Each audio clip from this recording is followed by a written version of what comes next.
Kita akan melihat kebenaran firman Tuhan yang saya beri judul Datang pada Kaki Yesus. Dan firman ini berbicara tentang satu tokoh, satu karakter di dalam Alkitab yang tidak asing bagi kita, bernama Maria, tetapi bukan Maria ibu Yesus, melainkan Maria saudara daripada Marta dan Lazarus. 3 kali di dalam kisah Injil ditulis tentang Maria. Dan setiap kali nama Maria muncul, dia berada di satu tempat yang sama, yaitu di kaki Yesus. Karena itu ada 3 pelajaran penting bagi Anda dan saya. Seharusnya kapan kita ada di kaki Yesus? Yang pertama, ditulis di dalam Lukas 10 ayat 38 sampai ayat yang ke-42. Maria berada di kaki Yesus untuk mendengar firman Tuhan. Mari kita lihat sama-sama Lukas 10 ayat 38 sampai 42. Ketika Yesus dan murid-muridnya dalam perjalanan, tibalah ia di sebuah kampung. Seorang perempuan yang bernama Marta menerima dia di rumahnya. Perempuan itu mempunyai seorang saudara yang bernama Maria. Maria ini duduk dekat kaki Tuhan dan terus mendengarkan perkataannya. Sedang Marta sibuk sekali melayani. Ia mendekati Yesus dan berkata, "Tuhan, tidakkah engkau peduli bahwa saudaraku membiarkan aku melayani seorang diri? Suruhlah ia membantu aku." Tetapi Tuhan menjawab, "Marta, Marta." Ya, kita tahu bahwa seseorang sedang dalam masalah kalau Tuhan sampai memanggilnya 2 kali. "Marta, Marta." Ya, seperti anak saya suka kalau sudah jengkel sama papanya selalu bilang, "Dedi, Dedi." Gitu kan? Ini Yesus menjawab, "Marta, Marta, engkau khawatir dan menyusahkan diri dengan banyak perkara, tetapi hanya satu saja yang perlu. Maria telah memilih bagian yang terbaik, yang tidak akan diambil daripadanya." Sebelum kita menghakimi Marta, mari kita pertimbangkan beberapa hal tentang Marta. Yang pertama, kisah ini terjadi di rumah Marta. Jadi Marta adalah tuan rumah daripada Yesus dan juga para muridnya. Kita tidak tahu persis berapa banyak yang hadir, minimal ada 13 orang tamu, 12 rasul dan seorang Yesus. Otomatis Marta sebagai tuan rumah yang baik, dia merasa bertanggung jawab untuk mempersiapkan akomodasi, mempersiapkan makanan, minuman bagi Yesus dan juga para muridnya. Dan hal ini tidak murah, saudara. Kita tahu hari-hari ini terutama rumah tangga yang di dalamnya ada banyak orang yang tinggal. Ya, termasuk di rumah Pulau Mas ini. Ya, sekali makan kita harus memberi makan 20 orang, saudara, kurang lebih. Ya, jadi Anda bisa bayangkan, dan satu jemaat kami keluarga besar Tampu Bolon, ya itu jauh lebih besar daripada rumah Pulau Mas. Ya, sekali makan entah berapa mulut yang harus diberikan makan. Dan kita tahu itu bukan murah. Ya, dan kita tahu di sini bahwa Marta mau memberikan yang terbaik bagi Yesus dan para muridnya. Jadi sebenarnya Marta ini seorang yang murah hati. Dan Marta sebenarnya di tengah kesibukannya, dia sebenarnya sedang mendengarkan Yesus. Namun perhatiannya teralihkan. Dan tadi Yesus katakan bahwa perhatian Marta teralihkan oleh banyak perkara. Terjemahan lain dikatakan, ya Marta, ya stres, Marta tertekan oleh banyak pelayanan. Pelayanan itu baik. Namun kalau dilakukan dengan jiwa yang kering, dengan jiwa yang kosong, maka pelayanan itu akan menjadi sebuah beban. Ketika pelayanan dilakukan dengan jiwa yang keropos, maka pelayanan itu tidak lebih dari sekedar performance. Pelayanan itu seringkali menjadikan kita suka membanding-bandingkan diri. Bahkan di tengah pelayanan pun bisa ngomel dan mudah terbawa emosi. Itu tanda bahwa jiwa kita sedang kering, jiwa kita dalam keadaan keropos, dan kita memaksakan diri untuk melayani. Marta bukan hanya melayani, melainkan dia overload. Dia menjadi tidak fokus. Dari bahasanya pun kita tahu bahwa dia sedang ada di bawah tekanan yang besar. Bahkan dia berani menginterupsi Yesus, memotong percakapan Yesus, dan berkata bahwa dia tidak peduli. Serta Marta mulai berlagak seperti bos. Tentunya di hadapan Yesus ini bukanlah tindakan yang baik. Ya, Marta merasa bahwa Maria salah, Yesus pun salah. Aku tidak akan senang sampai semua orang punya beban yang sama seperti aku punya beban. Adakah orang-orang demikian di sekitar kehidupan kita, yang kalau kita lagi repot, ya kita kepengen semua orang juga repot seperti kita, dan mulai marah-marah, mulai ngomel-ngomel. Dan Yesus menyebut nama Marta 2 kali. Marta, Marta. Artinya di sini adalah sebenarnya Marta dengan kemurahan hatinya, dia kepengen menyiapkan makanan yang mewah. Tetapi Yesus di sini berkata, sebenarnya Marta, satu jenis makanan saja cukup. Supaya kamu tidak stres, supaya kamu tidak tertekan, dan kamu masih punya waktu untuk duduk di kakiku, mendengarkan pengajaranku, mendengarkan firmanku. Berapa banyak dari kita punya terlalu banyak agenda dan program di dalam kehidupan kita, sehingga kita tidak punya waktu untuk duduk diam di kaki Yesus dan mendengarkan dia. Bahkan di hari Minggu sekalipun terlalu sibuk, terlalu banyak perkara, banyak melayani. Sekali lagi, saya tidak menentang pelayanan, saya pun melayani. Tetapi pastikan ketika kita melayani dengan jiwa yang penuh, dengan jiwa yang dijamah oleh kemuliaan Tuhan. Poinnya adalah, terkadang dalam kehidupan kita, kita perlu menyederhanakan kehidupan kita. Menyederhanakan agenda dan program kehidupan kita. Kita tidak diciptakan untuk melakukan terlalu banyak hal pada saat yang bersamaan. Memang setiap orang diberikan kemampuan yang berbeda. Ada orang-orang yang tertentu yang bisa multitasking dan tetap menjadi efektif dan efisien. Tetapi saya mau katakan, terus-menerus melakukan multitasking, terus-menerus yang mengoverload kehidupan kita, membebani kehidupan kita dengan hal-hal yang tidak seharusnya kita tanggung, itu dapat berakibat buruk di dalam kehidupan kita, kesehatan kita, bahkan kerohanian kita.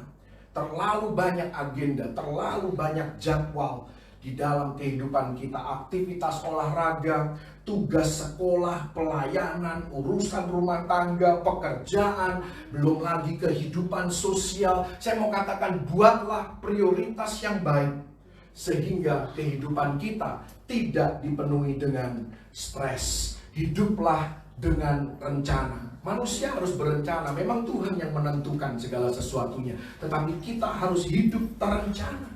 Dan sesekali saya mau katakan, matikan gadget Anda, matikan handphone Anda. Ya, khususnya kalau lagi di gereja, inilah waktu yang paling tepat untuk Anda tidak teralihkan perhatiannya. Anda tidak diganggu oleh dunia luar. Anda hanya fokus kepada mendengarkan firman Tuhan. Anda akan mendapati kehidupan Anda begitu lega, begitu plong. Anda bahkan bisa bernafas lagi ketika satu alat itu mati dalam kehidupan Anda. Anda akan merasakan ketenangan yang belum pernah Anda rasakan sebelumnya. Dan ketika kita memilih yang baik, yaitu duduk di kaki Yesus, Yesus berkata, yang kita terima tidak akan diambil daripada kita. Iblis tidak bisa mencurinya, manusia pun tidak bisa mengambilnya ketika kita duduk di bawah kaki Yesus dan kita mendengarkan Tuhan. Prioritaskan ini. Sekalipun kita harus mengesampingkan beberapa kegiatan lainnya yang tidak terlalu penting. Yang kedua, ditulis di dalam Yohanes pasal yang ke-12. Maria berada di kaki Yesus untuk menyembah Tuhan melalui pemberiannya. Yohanes pasal yang ke-12, kita lihat sama-sama ayat yang pertama dan ayat yang kedua. Nanti Anda bisa melanjutkan sendiri sampai ayat yang ke-8. Yesus diurapi di Betania, ini kurang lebih 1 minggu sebelum Yesus disalibkan.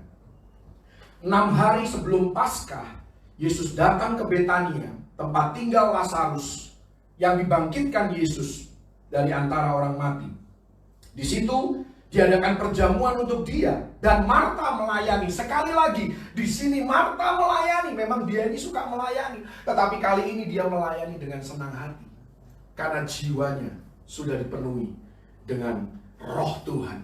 Jiwanya sudah diisi kembali dengan hal-hal yang baik.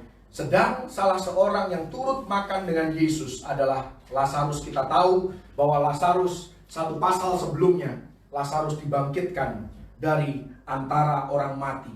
Dan kalau Anda membaca terus dari ayat yang ketiga sampai ayat yang ke-8, di sana kita melihat bahwa sekali lagi Maria ada di kaki Yesus. Dan kali ini dia sedang mencurahkan minyak yang sangat bernilai tinggi. Nilainya menurut murid Yesus adalah 300 dinar. 300 dinar nilainya hari ini adalah gaji selama 1 tahun. Jadi ini bukan minyak murahan, bukan minyak biasa-biasa saja, tetapi ini minyak yang sangat-sangat mahal, sangat-sangat bernilai, sehingga bau minyak semerbak di seluruh rumah itu, dikatakan. Hal ini mengingatkan kita kepada Paulus yang memuji jemaat di Filipi untuk pemberian mereka yang sangat luar biasa bagi pekerjaan Tuhan. Kita lihat dalam Filipi 4 ayat yang ke-18. Jadi kalau kita analogikan apa yang dilakukan oleh Maria dengan apa yang dilakukan oleh jemaat di Filipi, kita akan lihat di sini apa yang dimaksudkan dengan penyembahan Maria dalam bentuk pemberian ini. Kini aku telah menerima semua yang perlu daripadamu, malahan lebih daripada itu. Aku berkelimpahan, karena aku telah menerima kirimanmu dari Epafroditus, suatu persembahan yang harum, suatu korban yang disukai dan yang berkenan kepada Allah. Ini seperti minyak yang dituang, minyak yang dicurahkan oleh Maria tadi, baunya semerbak di seluruh rumah. Ketika kita memberikan persembahan yang terbaik kepada Tuhan, baik itu dalam bentuk finansial, dalam bentuk waktu kita, dalam bentuk tenaga kita, maka persembahan yang terbaik ini adalah seperti persembahan yang harum, suatu korban yang disukai dan yang berkenan kepada Allah. Dalam 2 Samuel 24 ayat yang ke-24, ketika Daud hendak membangun mezbah, dia datang dan diarahkan ke seorang Yebus bernama Arauna. Dan di sana dikatakan, berkatalah raja kepada Arauna, bukan begitu, melainkan aku mau membelinya daripadamu dengan membayar harganya. Karena Arauna mau kasih gratis, mau kasih free of charge, pakai saja Daud. Karena ini untuk kepentingan raja, pakai saja. Tetapi Daud katakan, aku tidak mau mempersembahkan kepada Tuhan Allahku korban bakaran dengan tidak membayar apa-apa. Ini luar biasa, satu hati yang mau berkorban bagi Tuhan, bagi pekerjaan Tuhan, bagi orang-orang di sekitar kehidupannya. Dan sekali lagi sebelum kita kembali ke kisah Marta dan Maria tadi, ke Yohanes 12, sebelum kita menghakimi Yudas terlalu keras, perhatikan bahwa di Injil lainnya, karena Yudas yang bilang, buat apa pemborosan ini? Ini kan bisa dijadikan uang, dijual, kemudian uangnya bisa dibagi ke orang-orang yang miskin. Ternyata bukan cuma Yudas yang ngomong begitu, saudara. Kalau Anda lihat dalam Matius 26 ayat yang ke-8, di sana murid yang lainnya pun juga ikutan gusar.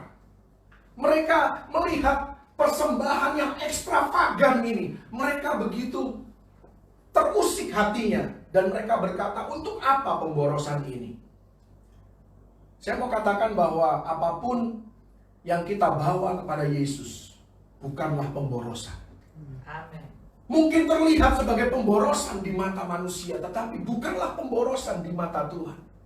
Apa yang dipandang sebagai manusia sebagai pemborosan, bagi Tuhan itu penyembahan. Haleluya. Tidaklah sia-sia apa yang kita korbankan untuk pekerjaan Tuhan. Jadi kalau Anda adalah orang yang suka mengkritik pemberian yang bernilai tinggi untuk Tuhan, Anda sedang menaruh diri Anda di dalam kelompok yang jahat. Satu kelompok dengan Yudas. Bukan saya yang ngomong, tapi Yesus yang ngomong. Dan pemberian ini untuk mengingat hari penguburan Yesus. Jadi hari ini Maria memberi kepada Yesus menjelang kematian Yesus.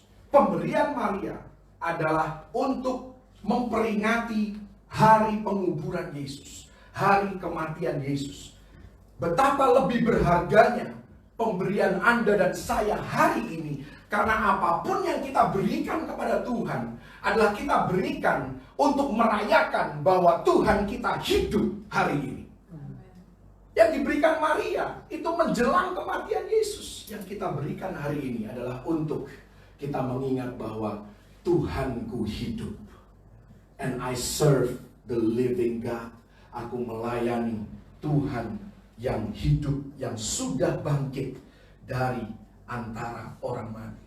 Dan karena tubuh Kristus nantinya tidak sempat diminyaki, minyak yang dituangkan Maria menjadi sesuatu yang sangat berharga.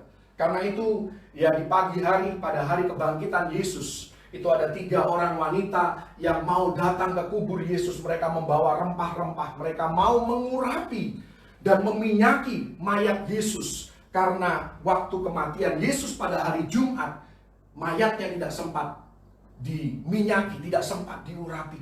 Jadi ini menjadi persembahan yang sangat-sangat luar biasa. Karena apa yang dituangkan oleh Maria adalah minyak urapan. Urapan yang berkontribusi pada kebangkitan Yesus. Kebangkitan Kristus. Ya, kita tahu bahwa ada kuasa di dalam minyak urapan. Minyak urapan yang dipenuhi dengan kemuliaan Tuhan. Minyak urapan yang dipersembahkan kepada Tuhan. Dan di situ ada kuasa. Ya, ketika kita memberi kepada tubuh Kristus. Tubuh Kristus dalam hal ini adalah gereja. Ketika kita memberi yang terbaik bagi pekerjaan Tuhan, pelebaran kerajaan Tuhan, pelebaran pekerjaan Tuhan melalui tubuh Kristus yang adalah gereja, kita memang tidak tahu seberapa besar dampaknya, seberapa besar manfaatnya terhadap jiwa-jiwa. Maria pun mungkin tidak mengira bahwa minyak urapannya itulah yang menjadi kontributor kebangkitan Yesus. Urapan yang membangkitkan tubuh Kristus. Demikian juga dengan pemberian Anda dan saya. Kalau kita belajar untuk mau memberi yang terbaik, maka Tuhan akan memperbesar dampak daripada pemberian kita menjadi berkat dan membangkitkan tubuh Kristus yang kita beri kepadanya. Kisah Rasul pasal yang ke-10 ayat yang ke-15. Kalau bisa dibuka di dalam bahasa Inggris. Kisah para Rasul pasal yang ke-10 ayat yang ke-15.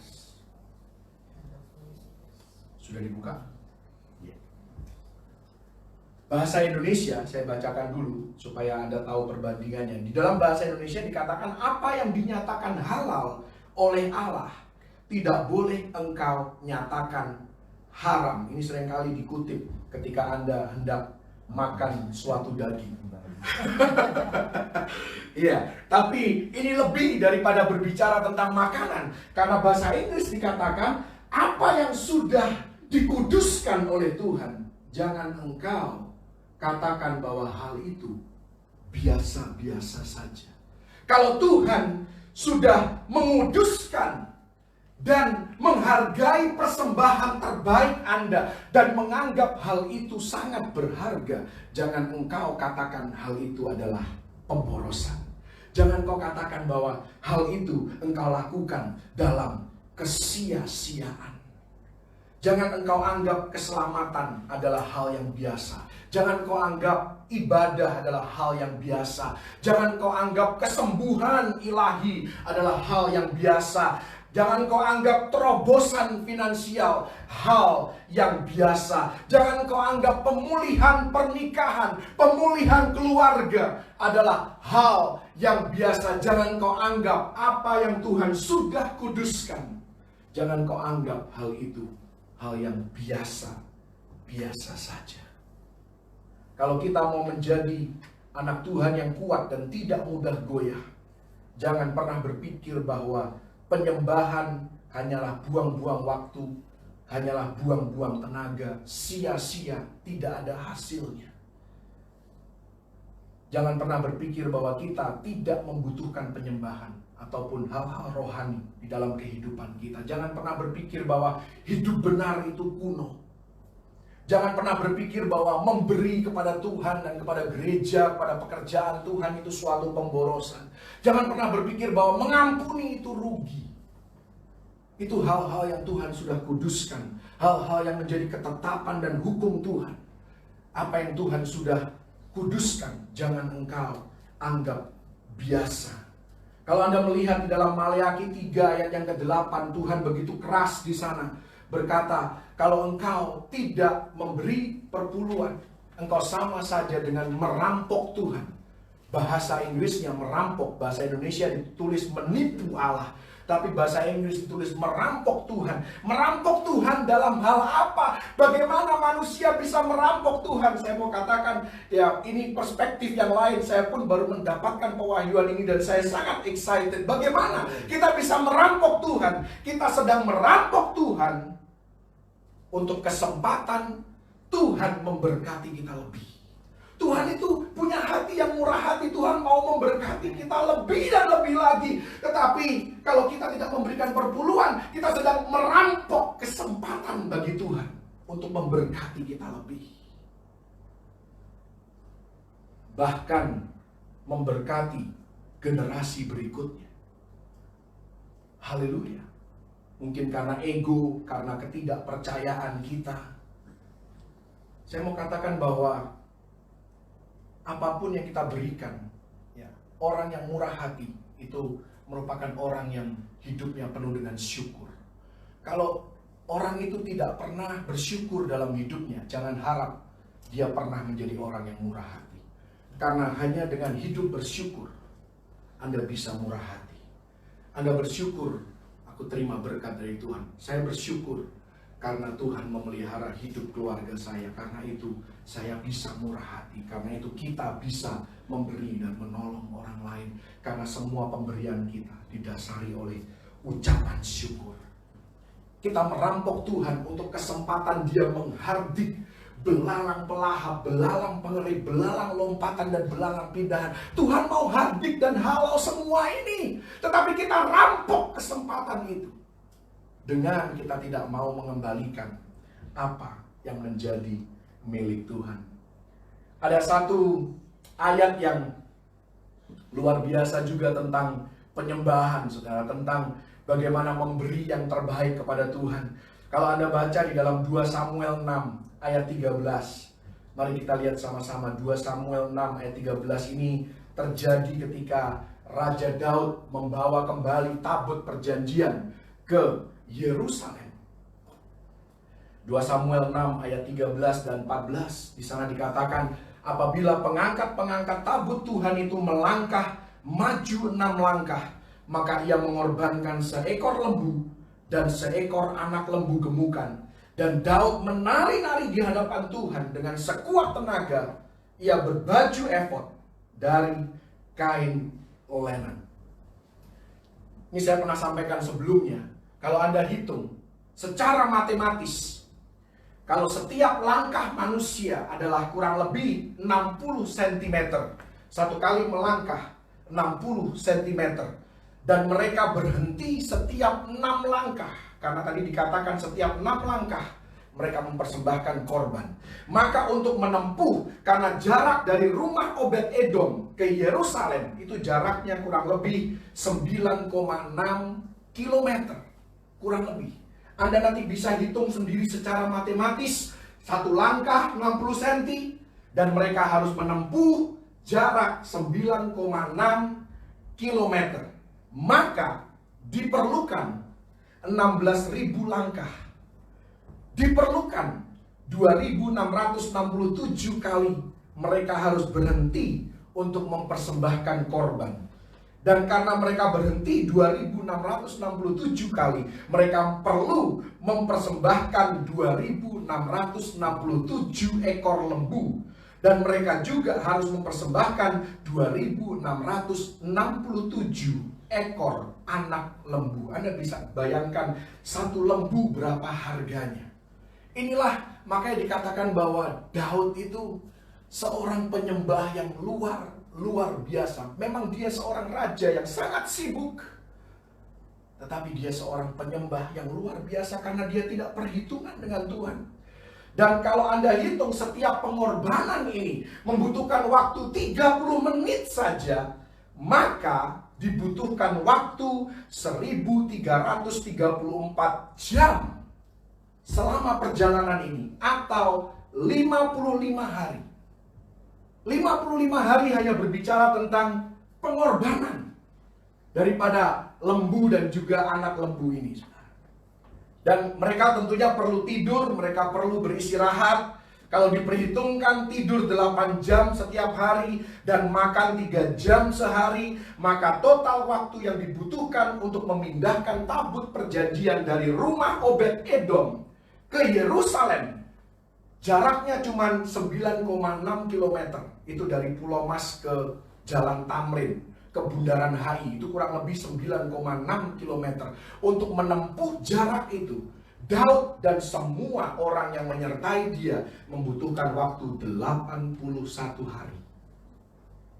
Hanya untuk hidup di dalam penyembahan, memberikan yang terbaik bagi Tuhan yang mereka layani dan yang mereka sembah. Inilah yang dikatakan extravagant worship. Penyembahan yang ekstra, yang luar biasa. Dan saya mau katakan, kalau kita mau belajar memberi yang terbaik bagi Tuhan dan pekerjaannya, seiring dengan pemberian kita, seiring dengan kita belajar berkorban bagi Tuhan dan pekerjaannya, maka percayalah Tuhan akan memperluas dampak kehidupan kita, memperluas kepercayaan yang kita peroleh dari Tuhan untuk mengelola lebih. Karena dalam Lukas 16 ayat yang ke-11, mari kita lihat ayat yang luar biasa ini, saudara. Lukas 16 ayat yang ke-11. Yesus sendiri berkata, "Jikalau kamu tidak setia dalam hal mamon yang tidak jujur, siapakah yang akan mempercayakan kepadamu harta yang sesungguhnya?" Apa itu harta yang sesungguhnya? Harta yang sesungguhnya itu termasuk pengaruh kita, dampak kehidupan kita, reputasi yang baik, otoritas rohani. Ini adalah harta yang sesungguhnya. Kalau kita tidak bisa mengelola keuangan, kalau kita tidak bisa bersahabat dengan mamon ini untuk menjadikannya berkat bagi orang lain, menolong orang yang membutuhkan, bagaimana kita bisa dipercayakan dengan kekayaan yang sejati berupa hal-hal yang bersifat rohani, hal-hal yang bersifat dampak dan pengaruh kehidupan kita di tengah komunitas di mana kita berada. Karena itu saya mau katakan, seriuslah dalam hal pemberian kita kepada Tuhan, membawa persembahan kita di dalam roh penyembahan. Katakan kepada Tuhan, inilah bagian dari hidupku yang kupersembahkan kepadamu Tuhan. Dan aku mempersembahkannya dengan penuh kerelaan. Maka hal itu akan menjadi suatu persembahan yang harum, yang disukai dan berkenan bagi Allah. Mengapa Maria bisa memberi secara luar biasa?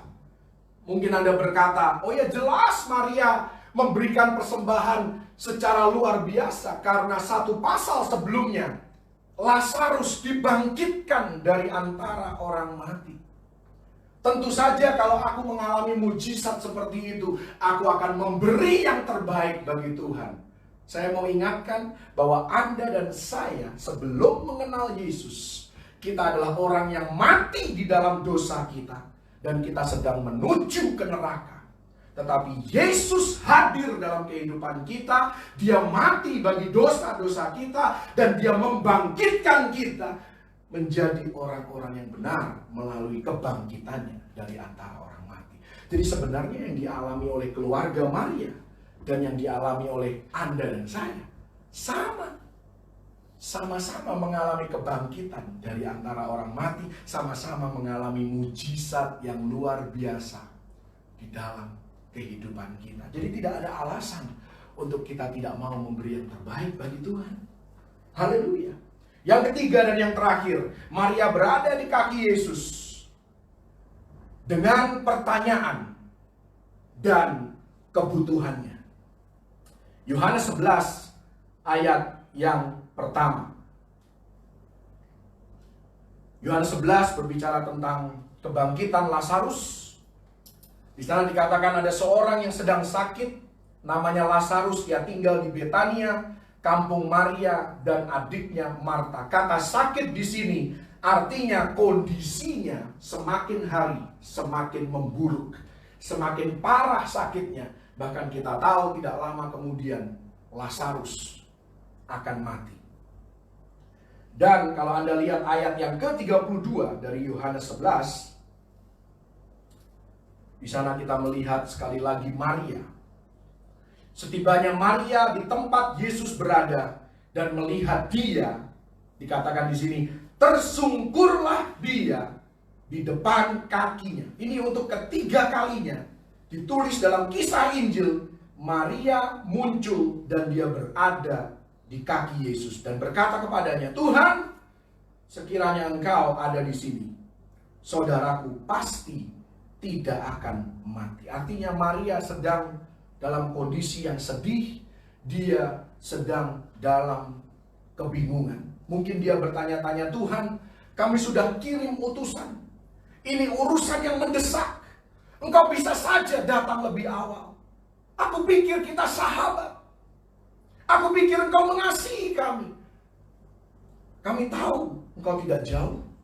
Tapi kenapa engkau tidak juga datang? Mungkin ini pertanyaan yang diajukan oleh Maria. Sekalipun demikian, sekalipun dia dalam keadaan sedih, dia dalam keadaan bingung dan tidak mengerti apa yang sedang terjadi, Maria tidak lari menjauh dari Tuhan. Justru dia lari kepada Tuhan. Ini berbeda dengan kebanyakan manusia. Ketika dia sedang menghadapi masalah dan pergumulan dan mulai mempertanyakan kedaulatan Tuhan, mulai mempertanyakan kasih Tuhan, mereka bukannya datang kepada Tuhan, mereka menjauh dari Tuhan. Ini adalah respon yang salah. Mari kita meresponi seperti Maria menanggapi masalah yang tidak dia mengerti. Dia lari kepada Tuhan. Bahkan sekalipun mungkin muncul dalam hatinya bahwa oh Tuhan tidak peduli, dia tetap datang kepada Tuhan. Dia tetap lari kepada kaki Yesus. Ini pun harus kita lakukan. Sekalipun kita tidak mengerti, kita tidak memahami apa yang sedang terjadi dalam kehidupan kita. Barangkali kita merasa Tuhan tidak muncul, tidak menolong kita tepat waktu. Sesuatu terjadi. Dan kita bertanya-tanya, Tuhan, di mana engkau berada ketika semua ini terjadi? Tidakkah engkau peduli? Kenapa engkau tidak intervensi? Kenapa engkau tidak campur tangan? Kenapa engkau tidak menghentikannya terjadi atas diriku? Sekalipun kita punya banyak pertanyaan seperti hari-hari ini, jangan izinkan situasi seperti ini menjauhkan kita dari Tuhan. Jadilah bijak seperti Maria dan datanglah pada kaki Yesus. Saya mau katakan Tuhan tidak takut dengan pertanyaan kita. Tuhan tidak takut dengan kebingungan kita. Bahkan ketika kita masuk di dalam hadirat Tuhanlah, disitulah kita akan mendapatkan kelegaan. Anda tahu Mazmur 73 kan? Mazmur 73 berbicara tentang kekalutan daripada Asaf. Dia bingung, dia tidak mengerti kenapa orang-orang fasik diberkati, kenapa orang-orang yang bahkan tidak percaya, orang-orang dunia begitu diberkati seolah-olah mereka tambah kaya, ya hidupnya tidak pernah susah. Mari buka di dalam Mazmur 72 ayat yang ke-20. Ini jawabannya, saudara. Mazmur 72 ayat yang ke-20, ini ayat yang terakhir. Kenapa? Ya, jadi masuk ke Mazmur 73, semua kekacauan yang terjadi. Ya, Asaf iri hati, ya dia bingung, dia bertanya-tanya kepada Tuhan. Kenapa Mazmur 73 terjadi? Karena Mazmur 72 diakhiri dengan ayat ini. Sekianlah doa-doa Daud bin Isai. Karena sudah berakhir doanya, sudah nggak doa lagi. Sudah kehilangan passion di dalam doa. Doa hanya sekedar rutinitas, hanya sekedar agamawi. Karena orang Kristen harus berdoa. Kalau doa-doa kita sudah sekian saja, maka tidak heran Mazmur 73 terjadilah kekalutan, kebingungan, kegalauan, ya bahkan iri hati melihat orang-orang di sekitar kehidupan kita yang mungkin tidak terlalu melayani Tuhan. Ya rajin datang ke gereja, ya sekali-sekali rajin, ya sekali-sekali suka melayani, sekali-sekali suka memberi, ya tetapi ya ketika kita kembali ke dalam hadirat Tuhan, makanya dikatakan di Mazmur 73 bagaimana pemazmur mendapatkan kembali perspektif yang benar. Ketika dia kembali ke dalam hadirat Tuhan, dia mulai berdoa, dia mulai menyembah, dia datang ke kaki Tuhan. Makanya semuanya menjadi clear, semuanya menjadi jelas dan dibukakan oleh Tuhan. Inilah yang harus kita lakukan di masa-masa yang sukar dalam kehidupan kita. Jangan kehilangan doa-doa kita. Jangan kehilangan, jangan lari dari jam-jam doa kita. Jangan lari dari kehidupan doa kita. Supaya kita senantiasa, hati kita diteguhkan, hati kita terjaga dengan baik. Poinnya adalah kita mungkin bisa mencela Maria. Ya, kita boleh mempertanyakan, ya, kenapa sih Maria begitu gelisah, begitu sedih, begitu bingung? Ya, harus ingat bahwa Maria lah yang mengalami apa yang dia sedang alami. Dia tidak tahu bagaimana nantinya akan berakhir. Anda dan saya punya narasi kisah ini secara sepenuhnya. Jadi jangan pernah meremehkan, jangan pernah mencela Maria karena mempertanyakan kepedulian Yesus. Tetapi Anda dan saya, karena kita punya narasi yang sepenuhnya, kita harus percaya pada kepedulian dan kasih Yesus dalam segala keadaan. Jangan pernah meragukan kasih-Nya sedikit pun. Karena dalam keadaan apapun, suka maupun duka, kaya maupun miskin, kita tetap adalah orang-orang yang dikasihi oleh Yesus. Yesus menangis bukan hanya karena dia membenci kematian, tetapi dia menangis karena orang-orang tidak percaya bahwa dia peduli dan dia mengasihi Marta, Maria, bahkan Lazarus. Ketika kita meragukan kepedulian dan kasih Yesus, seluruh surga pun menangis. Yesus menangis kalau dia dituduh sebagai biang kerok daripada musibah yang kita alami. Tapi kalau kita datang pada kaki Yesus, dia akan memiliki jawaban yang melegakan jiwa kita.